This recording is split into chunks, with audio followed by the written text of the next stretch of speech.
मुखिया अहे न सखी दोबारा हो। इनके चुना दिन औरतिया सबके हुई है सहारा हो, सबके हुई है सहारा हो।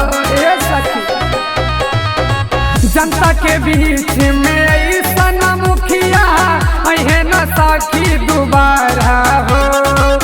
इनकी चुना दिन औरतिया सबके हुई है सहारा हो। बातिया पे हमारा गौरे की है सखी कार्य हवे भैया के निशानी वही पे होते दिहाए सखी कार्य हवे भैया के निशानी वही पे होते दिहाए सखी।